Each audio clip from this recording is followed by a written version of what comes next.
I want it back. My mojo. Give me my mojo. Give it back. My mojo. Give me my mojo. I want it back. My mojo. Give me my mojo. Give it back. My mojo. Give me my mojo back.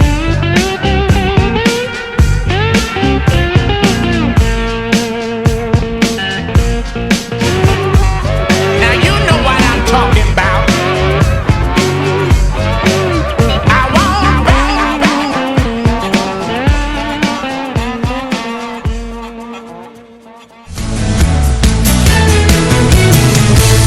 Back now with more Fox and Friends. From the civil war in Syria to the instability of North Korea, there has been no shortage of foreign crises in the world this year.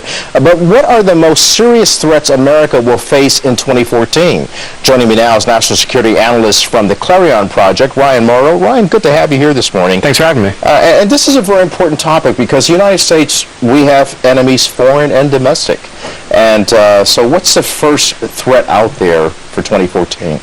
Well, of the top five, I would say the fifth one would be instability in North Korea. Kim Jong-un just executed his own uncle, the number 2 man, and so he sees a genuine power struggle in there. And so if there's internal instability there, what does North Korea do? They engage in provocations overseas. So expect North Korea to do something aggressive very soon. Okay, what about Russia? Well, Russia, what's interesting is their posture in the Middle East right now. Because of the U.S. deal with Iran on nuclear energy and their nuclear weapons program and the U.S. support for the Muslim Brotherhood, Arab countries that are traditionally allied with the United States are saying the United States is not reliable, so we are going to go to Russia. We may hate the Russians, but we'd rather work with them than the United States. Another threat is Iran and how Israel may strike against Iran.